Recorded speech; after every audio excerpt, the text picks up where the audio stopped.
전하고자 합니다. 우리는 지금까지 로마서 1장부터 14장까지 긴 시간 동안 하나님 나라와 복음을 전하는 이 사도의 가르침을 받았습니다. 사실 범인인 우리로서는 이런 사도의 거룩한 사도의 고고한 심정을 다 헤아릴 수는 없습니다. 이해하지도 못하고요.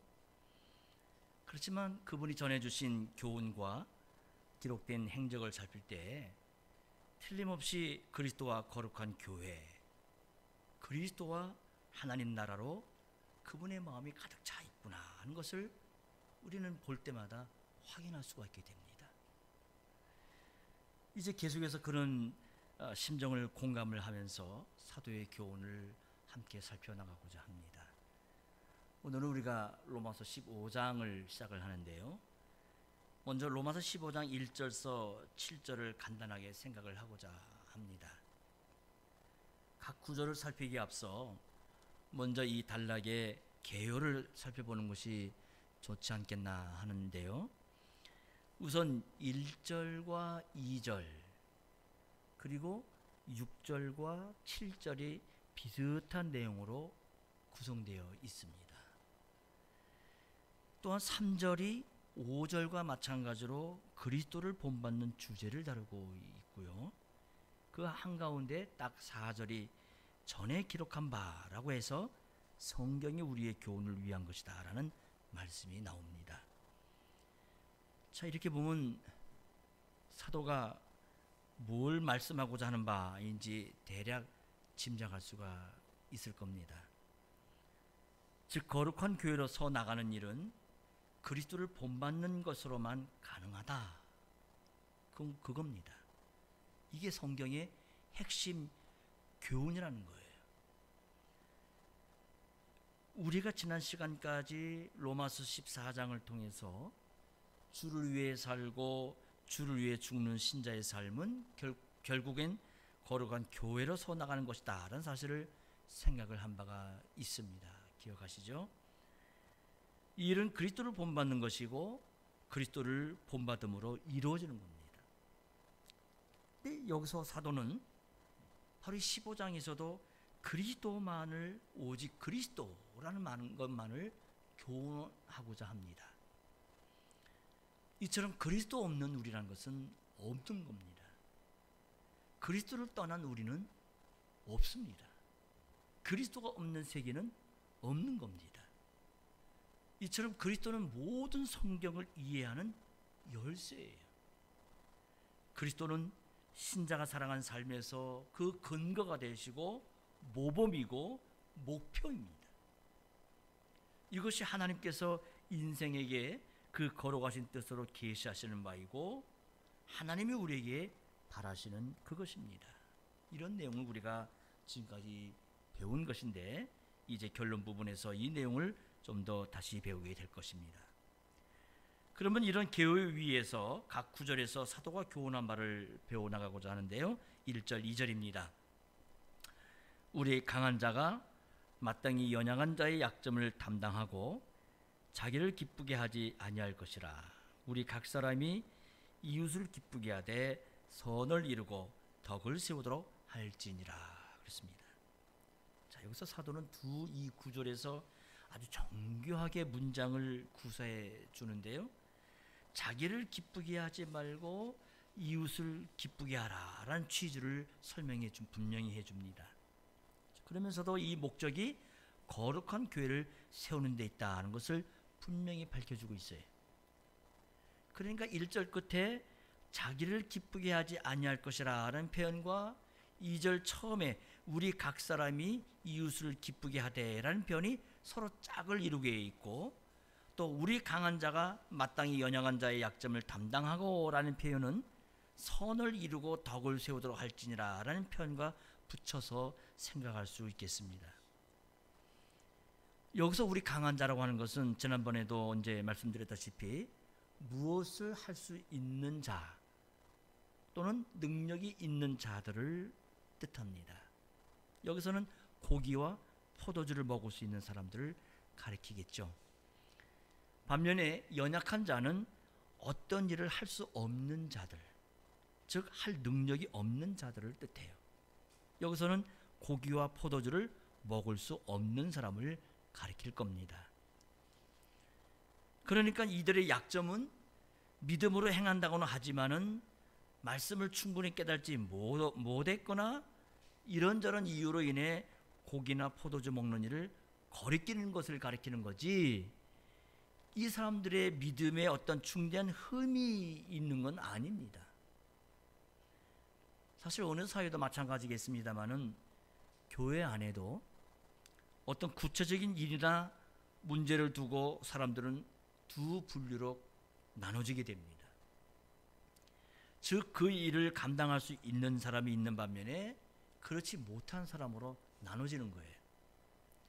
그래서 자신이 어느 쪽에 속하느냐 따라서 각자가 보여주는 태도나 반응은 극단적이라 할 만큼 상당히 대조적인 반응을 보여줍니다. 감당할 능력이 있는 사람은 아무렇지 않은 듯 그저 담담하고 조용한 표정과 태도를 보이거나, 경우에 따라서는 어떤 일을 넉넉히 감당해 내므로써 얻게 될 그 기쁨을 갖고 대단한 의욕을 보여주기도 합니다. 그런데 반면에 그 일을 감당할 능력이 없는 사람은 다른 사람은 잘 따라가고 있는데, 잘 하는데 자신은 그렇게 하지 못하니까 기가 꺾이고 풀도 죽고, 그래서 마치 끼지 못할 곳에 있는 사람처럼 좌불안석이 되는 거예요.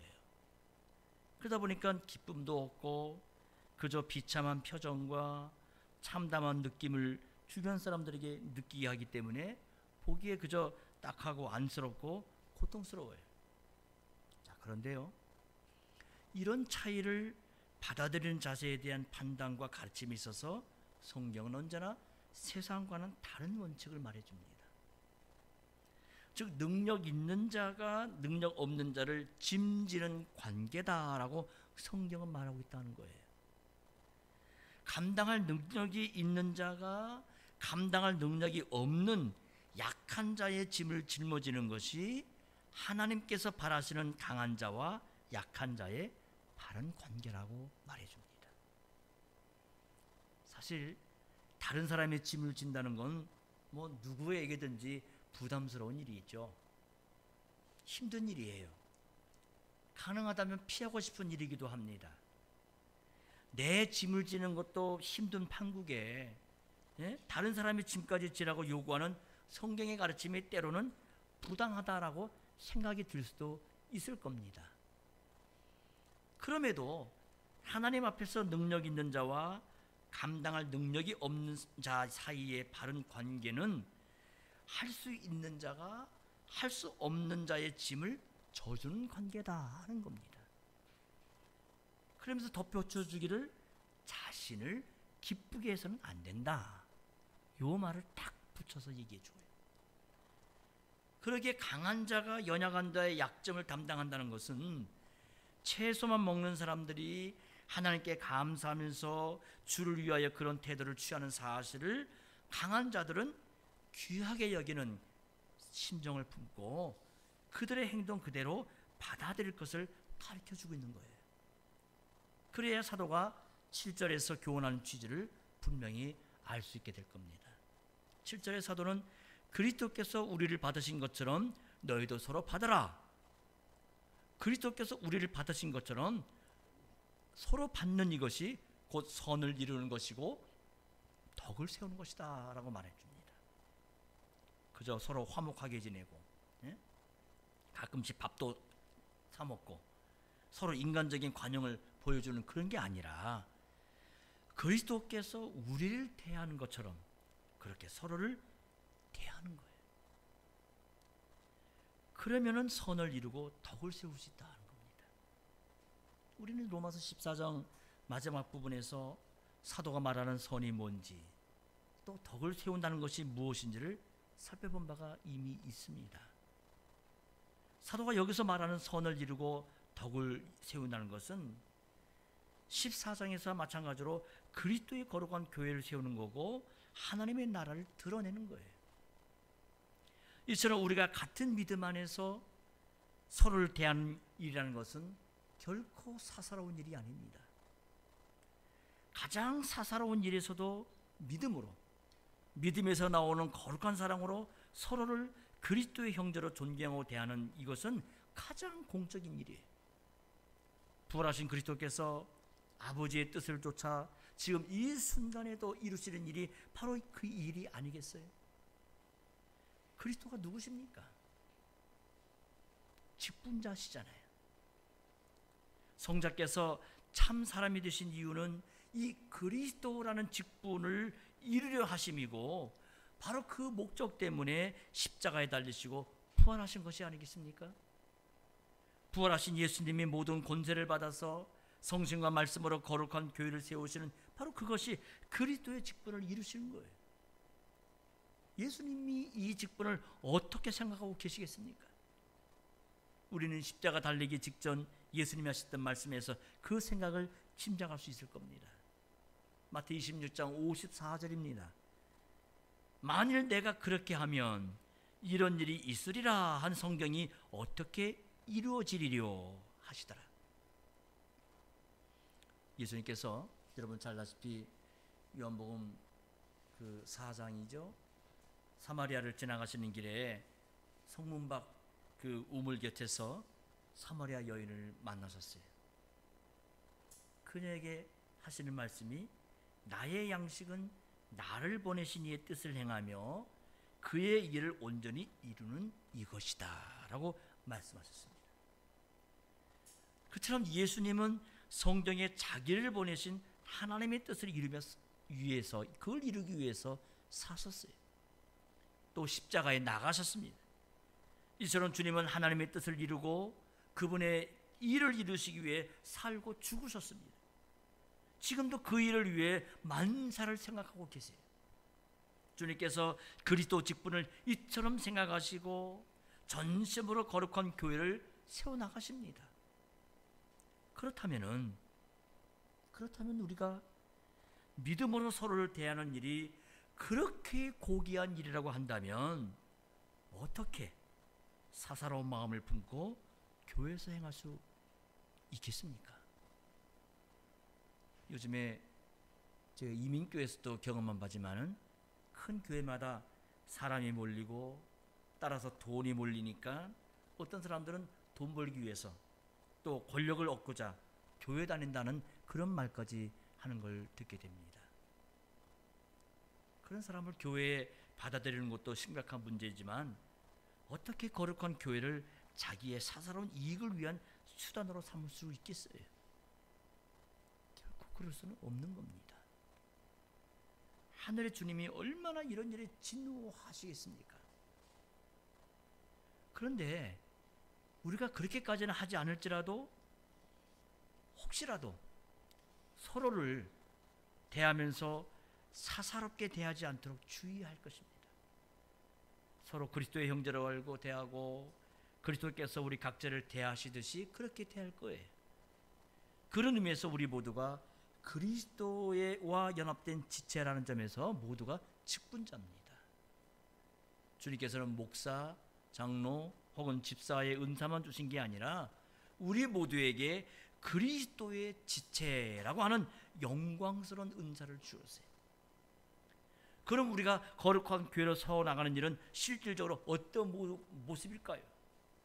우리가 실질적으로 어떤 태도를 취해야 거룩한 교회로 세워나갈 수 있겠습니까? 사도는 자기를 기쁘게 하지 아니하고 이웃을 기쁘게 하는 것이다 라고 대답합니다. 자기를 기쁘게 하지 아니하고 이웃을 기쁘게 하는 것이라는 것은 거룩한 사랑으로 이웃의 참된 유익을 도모한다라는 뜻이에요. 거룩한 사랑은 형제를 위해서 목숨 버리는 걸 마땅하다라고 여겨요. 거룩한 사랑은 기꺼이 형제 아래로 내려가서 형제의 유익, 참된 유익, 꼭 형제가 그리스도의 형제답게 서 나가는 그 일에 봉사하기를 마다하지 않습니다. 이것이 이웃을 기쁘게 하는 거예요. 달리 말해 사도가 말하는 바 이웃을 기쁘게 하는 것은 결코 이웃이 요구하는 그 육신을 만족시켜 주는 것이 아니에요. 그런 뜻에서 사도는 사람을 기쁘게 하지 말고 하나님을 기쁘게 하라라고 권면하고 있지 않습니까? 데살로니가전서 2장 4절에 사도는 이렇게 말합니다. 오직 하나님의 옳게 여기심을 입어 복음 전할 부탁을 받았으니 우리가 이와 같이 말함은 사람을 기쁘게 하려 함이 아니요 오직 우리 마음을 감찰하시는 하나님을 기쁘시게 하려 함이라. 자, 지금 사도는 데살로니가에 들어가기 전에 빌립보에서 하나님의 복음을 전한 일로 인해서 고난을 심하게 받았는데 그 일을 상기하면서 이 말씀으로 지금 데살로니가 교회를 권면해 주고 있는 겁니다. 사람을 기쁘게 하려 하였다면 사도가 사람들로부터 비난이나 욕을 먹을 그런 고난받을 일이 없었겠지만 오로지 하나님을 기쁘시게 하려 하기 때문에 데살로니가 교회에도 진리의 말씀을 기탄 없이 전하는 겁니다. 그렇게 하면 데살로니가 교회가 교회로서 참된 유익을 받게 되기 때문에 그래요. 마찬가지로 사도는 남의 집에서 종살이하는 신자들에게도 사람을 기쁘게 하려고 하지 말고 하나님을 기쁘시게 하려는 마음으로 갖고 성실껏 너희 주인에게도 봉사하라라고 해요. 그처럼 자기를 기쁘게 하지 말고 이웃을 기쁘게 하라는 것도 결국 하나님을 기쁘시게 하는 심정에서만 나올 수 있는 겁니다. 그리스도를 참으로 사랑하고 누구보다 그분을 사랑하는 사람이 부모, 또 자식, 또 아내나 남편, 형제와 이웃을 참으로 사랑할 수 있는 것과 마찬가지예요. 오직 하나님을 기쁘시게 하려고 하나님의 말씀에 순종하는 사람이 이웃을 참으로 기쁘게 할 수가 있습니다. 고린도전서 10장 33절입니다. 나와 같이 모든 일에 모든 사람을 기쁘게 하여 나의 유익을 구치 아니하고 많은 사람의 유익을 구하여 저희로 구원을 얻게 하라. 자, 여기서 사도는 사람을 기쁘게 한다는 말은 사람의 참된 유익을 구하는 것으로 말씀해 줍니다. 그래서 그들로 구원을 얻게 하고자 한다는 겁니다. 그처럼 그리스도를 믿어서 그리스도를 얻고 그 안에서 발견되는 이것이 인생에게는 참된 유익이고 참된 기쁨이에요. 그러게 그리스도를 얻고 그 안에서 발견되는 일이 없다고 한다면 모든 것이 우리에게는 그저 해로운 것뿐이에요. 그리스도를 떠나서는 일평생 우리가 얻을 수 있는 건 수고와 슬픔뿐입니다. 그럼 누가 사도처럼 모든 일에 모든 사람을 기쁘게 할 수 있겠습니까? 고린도전서 10장 31절에 이렇게 말해줍니다. 그런즉 너희가 먹든지 마시든지 무엇을 하든지 다 하나님의 영광을 위하여 하라. 모든 일에 하나님의 영광을 도모하는 사람, 하나님을 기쁘시게 하려는 사람이 그렇게 할 수 있다는 겁니다. 하나님을 기쁘시게 하려고 하나님의 법을 쫓아 행할 때에 하나님의 법은 이웃을 사랑하라 명하지 않아요? 하나님의 법은 이웃이 참된 유익을 얻을 수 있는 거룩한 사회, 그리스도의 사회를 제시해주고 있지 않습니까? 그러면 지금까지 나만 위해서 하나님도 나를 위한 존재로 그렇게 여기고 살던 우리가 어떻게 그런 사람이 될 수 있겠습니까?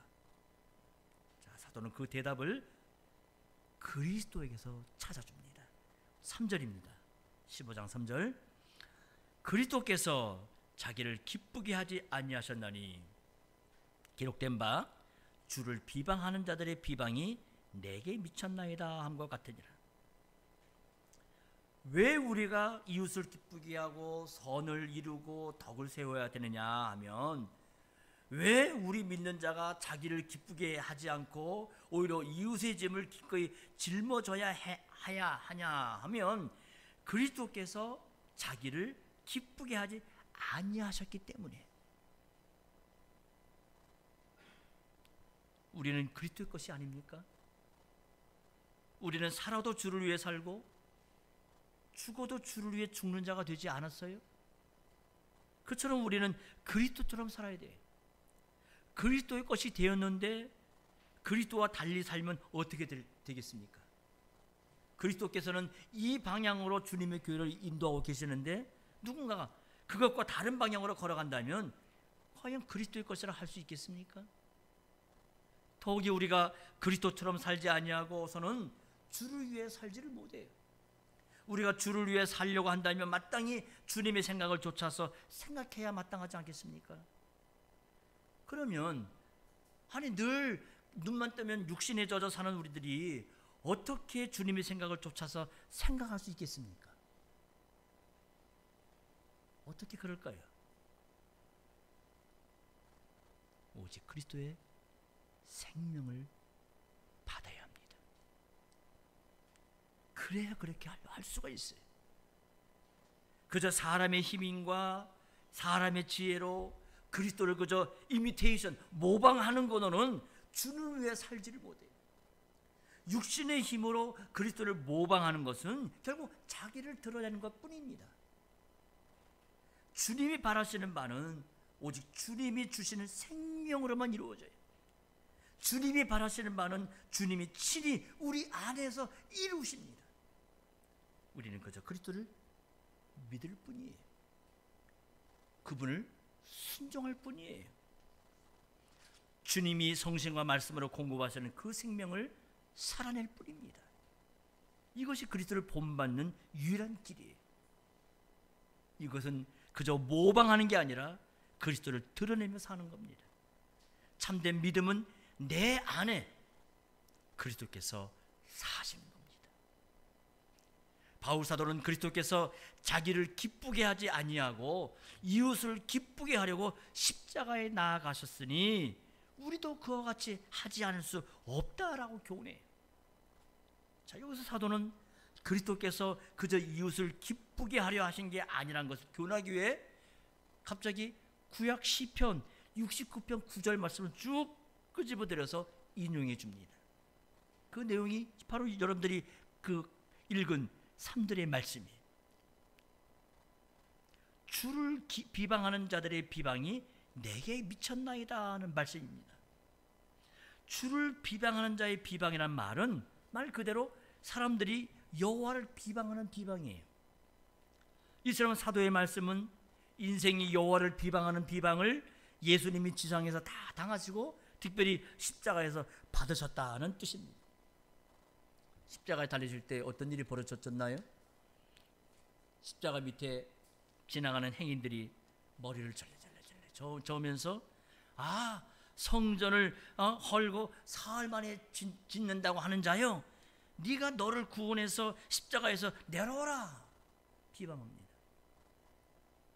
뿐만 아니라 대제사장 서기관들까지도 저가 남은 구원하였으니 자기는 구원할 수 없도다. 이스라엘 왕 그리스도가 지금 이 십자가에서 내려와서 우리로 좀 보고 믿게 좀 해다오 비방합니다. 심지어 함께 좌우에 십자가에 달려있는 그런 강도들도 주님께 욕을 하고 비방합니다. 이처럼 예수님은 악한 무리의 비방을 겸손하게 다 받으셨어요. 그러나 주님은 이 비방을 그저 자기를 향한 비방으로 받은 게 아니라 하나님을 향한 비방으로 알고 받으셨어요. 사람들이 하나님의 그리스도를 향한 비방이니까 결국 그들의 비방은 하나님을 향한 비방이 아니겠어요? 그래서 그리스도께서는 사람들의 비방을 힘들고 괴롭지만 오히려 하나님을 기쁘시게 하는 심정에서 다 받으신 겁니다. 이처럼 하나님을 기쁘시게 하려는 심정에서 모든 모욕을 다 받으셨기에 주님은 그와 동시에 이웃을 참으로 기쁘게 하셨습니다. 그러나 만약에 주님께서 그 모욕을 이것들이 하면서 화가 나셔서 받지 아니하시고 십자가에서 내려오셨다고 한다면 어떻게 되었겠습니까? 물론 이 질문 자체가 허튼 질문이 있겠습니다만은 우리 주님은 거룩한 사랑으로 원수노로 타던 우리를 위해서 그 모든 모욕을 다 받으셨어요. 심지어 하나님의 진노까지도 다 받으셨어요. 하나님을 기쁘시게 하려는 주님의 심정에서 아버지를 전심으로 사랑하는 그 사랑의 마음에서 원수를 향한 사랑이 흘러나왔던 겁니다. 이것이 지금 사도가 시편 69편 9절을 인용하고 있는 취지예요. 우리가 자기를 기쁘게 하지 아니하고 이웃을 기쁘게 하는 비결은 오직 그리스도를 본받는 데 있는데, 이는 다시 말해 그리스도께서 자기를 돌보지 아니하시고 하나님을 전심으로 사랑하셔서 그 기뻐하시는 뜻을 쫓아 행하신 거기에 있다는 겁니다. 우리의 힘으로는 우리의 옆에 있는 이웃을 참으로 기쁘게 할 수가 없어요. 더욱이 우리에게는 하나님을 전심으로 사랑하는 마음 자체가 우리에게는 없는 사람들이에요. 오히려 하나님 또는 이웃을 미워하는 본성만 있을 뿐이에요. 내게 뭔가 이루어지지 않는다면, 내가 뭔가 손해를 본다고 느끼면 진다면은 우리는 나도 모르게 상대에게, 심지어 하나님께까지 원망의 소리를 솟구치는 우리 아닙니까? 그러나 이웃을 참으로 사랑하는 길은 오직 하나님을 전심으로 사랑하시는 그리스도를 믿는 믿음에 있습니다. 그리고 그리스도를 참되게 믿는 그 믿음은 그리스도처럼 형제를 나보다 낮게 여기고 형제를 위해서 목숨 버리는 걸 마땅한 일로 여기는 그 사랑으로 역사하는 겁니다. 교회는 이런 믿음으로만 세워진 거예요. 이 믿음을 통해 그리스도께서 친히 우리 가운데서 거룩한 당신의 교회를 세워나가십니다. 그러기에 참된 믿음으로 세워지는 거룩한 교회는 그리스도처럼 하나님을 전심으로 사랑해요. 하나님만 마음에 모시고 하나님의 말씀을 겸손히 따르는 겁니다.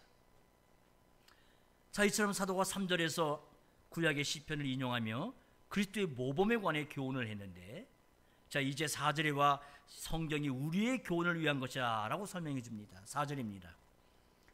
무엇이든지 전에 기록한 바는 우리의 교훈을 위하여 기록된 것이니 우리로 하여금 인내로 또는 성경의 안위로 소망을 가지기에 함이니라.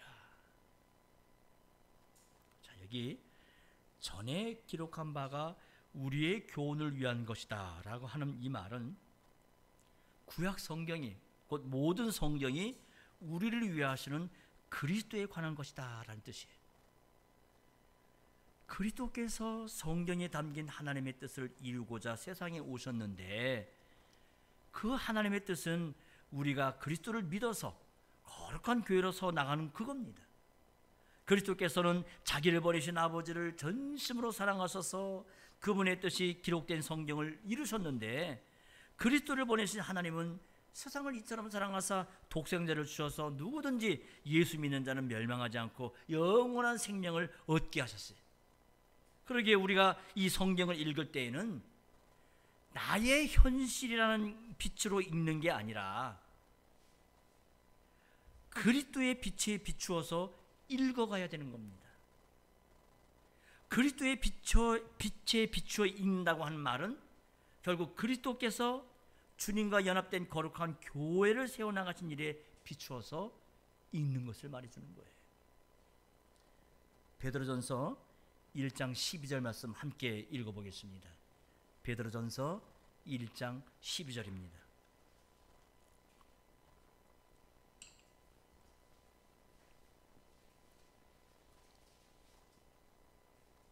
베드로전서 1장 12절 찾았으면 함께 읽어보죠. 시작. 이 섬긴 바가 자기를 위한 것이 아니요 너희를 위한 것임이 계시로 알게 되었으니 이것은 하늘로부터 보내신 성령을 힘입어 복음을 전하는 자들로 이제 너희에게 고한 것이요 천사들도 살펴보기를 원하는 것이니라. 자, 구약 선지자들이 그리스도의 영이신 성신의 가마로 그리스도의 고난과 영광을 미리 증거했는데, 그들의 봉사가 너희를 위한 것, 곧 신약 교회를 위한 것이라는 겁니다. 십자가에 달리시고 부활하신 그리스도께서 거룩한 교회를 세워나가시기 때문에 이런 말씀이 나오는 거예요. 그처럼 천사들은 그리스도께서 거룩한 교회를 통해 하나님의 각종 지혜를 어떻게 구현하시는지를 살펴본다는 겁니다. 이처럼 구약은 그리스도를 교훈하기 때문에 우리의 교훈을 위한 책이에요. 그러면 성경이 우리에게 주는 이런 교훈을 주는 목적이 뭘까요? 성경 전체가 우리에게 대해서 갖는 목적이 뭡니까? 그것이 오늘 4절 후반절의 말씀이에요. 그 목적은 인내와 성경의 안위로 말미암아 우리가 소망을 지니게 하는 겁니다. 우리가 성경에서 그리스도를 배울 때 그리스도께서 하나님의 뜻을 이루어 나가시는 길에 온갖 순환과 고초를 겪으셨지만 인내하시면서 하나님 말씀 안에서 위로를 얻으면서 마침내 아버지의 기뻐하신 뜻을 다 이루신 사실을 알게 되지 않습니까? 거기서 우리 역시도 그런 주님을 힘입어서 현재 우리의 어려운 현실을 인내하면서 말씀이 주는 위로 가운데 이 모든 문제가 해결되는 장래의 소망을 바라볼 수가 있게 되는 거예요. 신자라도 또 여기 있는 목사라도 연약한 인생이라 늘 실수를 합니다. 늘 부족한 까닭에 심지어 주님의 교회 안에서도 크고 작은 문제가 끊일 새가 없어요. 큰 교회는 큰 교회대로, 우리같이 조그만 교회는 조그만 교회대로 문제가 끊이지 않아요. 문제가 생기는 그것도 힘들지만 그 문제를 해결해 나가는 과정에서도 왜 그렇게 힘이 드는지 정말 쓰러질 정도입니다. 이처럼 한낱 사람으로는 때때로 도무지 참을 수 없는 형편을 만날 수도 있고 그냥 주저앉아서 좌절해 포기하고 싶은 처지에 떨어지기도 합니다. 그럴 때 하나님의 말씀은 우리에게 십자가를 지시고 부활하신 그리스도를 교훈합니다. 그리스도 안에서 우리도 장차 그리스도와 같아지는 부활에 이를 걸 바라보게 해요. 뿐만 아니라 지금도 그리스도와 연합되어서 죄와 사망의 권세를 이길 수 있게 하시는 사실을 교훈합니다. 그래서 우리로 소망 중에 인내하게 하고 하늘의 위로 가운데서 영광의 미래를 소망하게 만들어줘요. 이 소망을 바라보면서 우리의 현실을 바라보게 되면 한낱 사람으로 보는 것과는 달리 그 문제가 전혀 달라지게 돼요. 달리 보여요. 우리가 그리스도와 연합된 현실이 보이는 겁니다. 우리가 그리스도와 연합되게 하신 이 사실에 비춰서 우리의 당면된 현평, 우리의 그런 어려운 처지를 바라보게 되면 전에 보이지 않던 참된 현실이 비로소 눈이 띄어지면서 보여지게 되는 거예요. 그 현실이 뭡니까? 우리가 소망하는 바, 우리가 그리스도와 같아질 그 날에 이미 우리에게는 모든 대답이 주어져 있고 이미 그리스도께서 모든 대답으로 우리와 함께 계신다 하는 현실입니다. 문제는 이 그리스도를 참으로 믿지 아니하는 나의 불신앙이 있는 거예요. 영원한 나라를 전심으로 바라지 아니하고 여전히 내 눈앞에 펼쳐진 현실을 나의 작은 대롱구멍으로 보고자 하는 그런 태도에 있다는 현실입니다.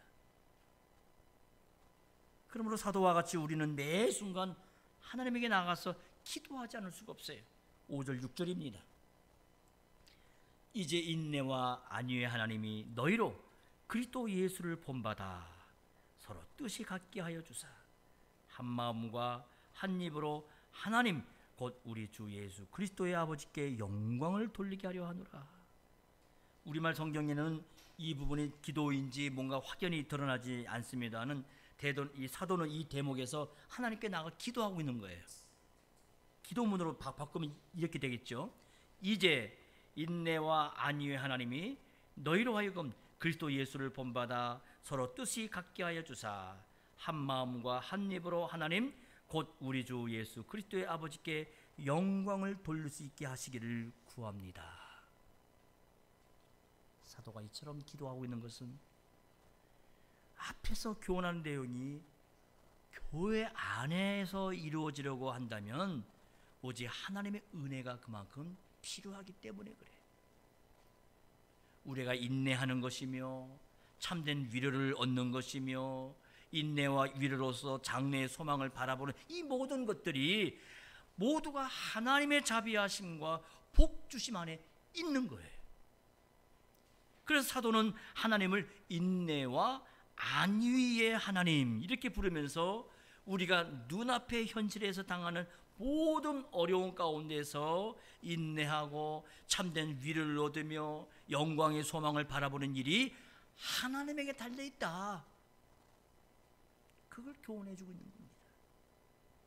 그러게 우리가 힘든 현실을 인내할 수 있는 것은 하나님이 우리를 대해서 인내하시고 또 인내할 힘을 그만큼 주시기 때문에 그래요.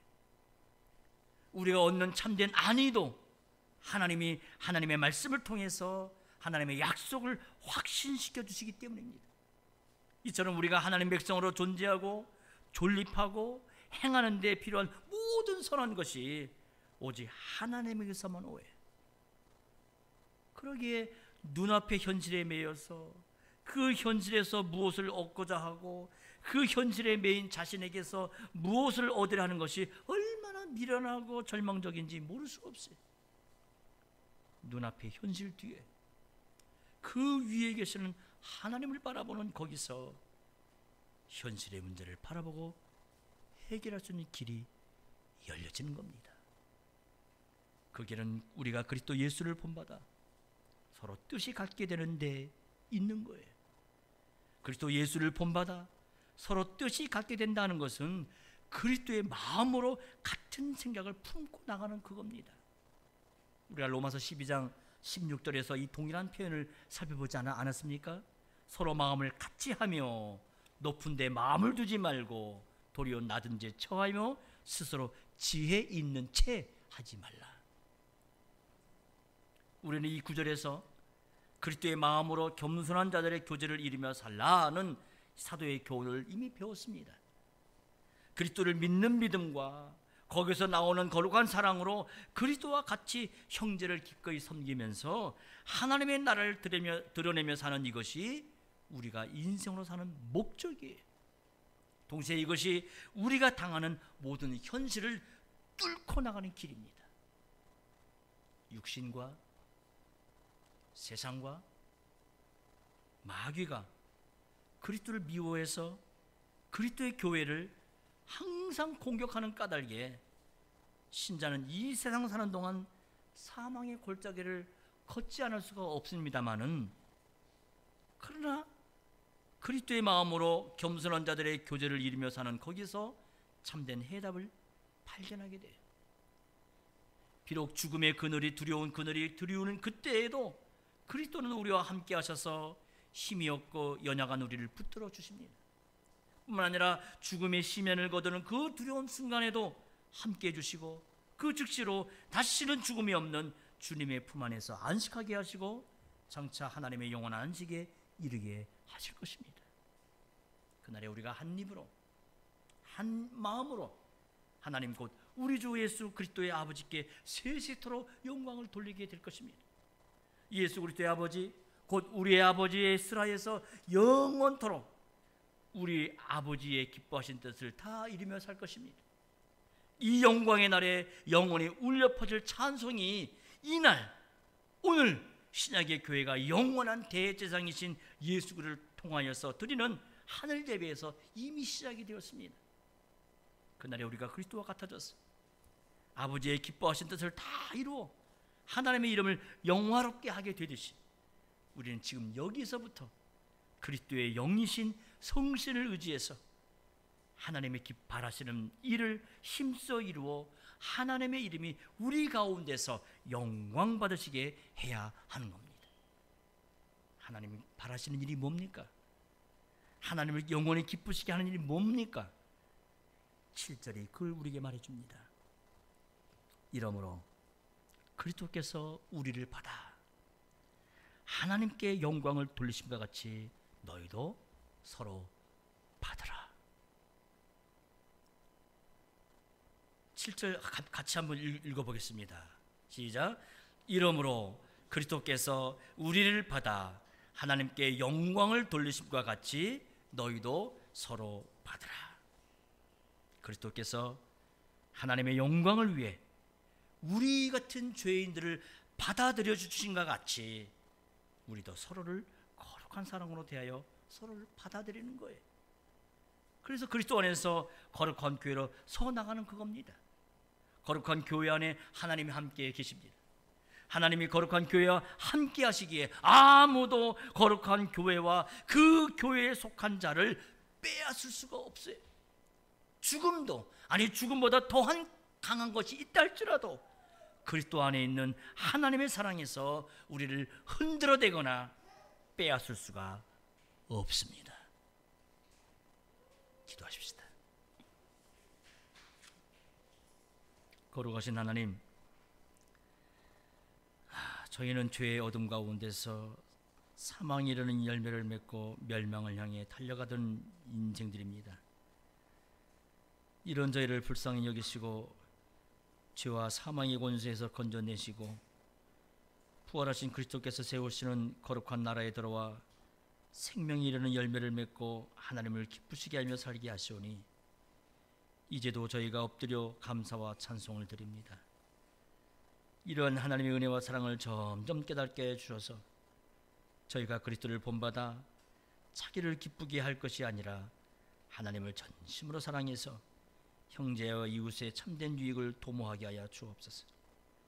거룩한 교회로 서 나가는데 장애되는 걸 다 버리게 하여 주시고 다만 참된 믿음과 거기에서 나오는 거룩한 사랑으로 행할 수 있게 하여 주시옵소서. 이같이 행하는 자는 사망의 두려운 골짜기를 걸을 때에 두려워하거나 당황하지 아니하고 주께서 함께 하심을 인해 용기 백배하며 육신의 죽음을 향해 담대히 나아갈 수가 있겠나이다. 우리 구주 예수 이름으로 기도합니다. 아멘.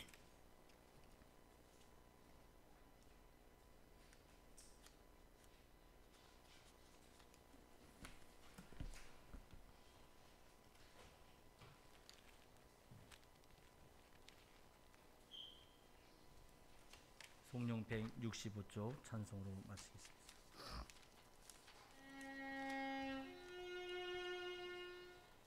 성부 성부 성자 성신께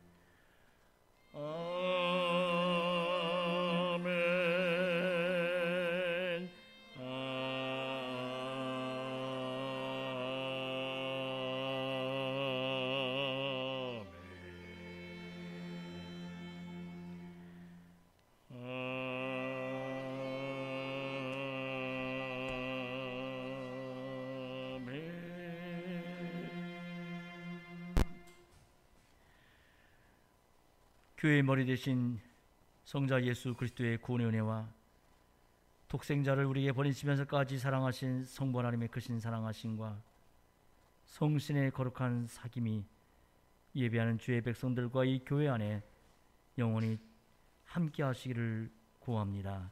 아멘.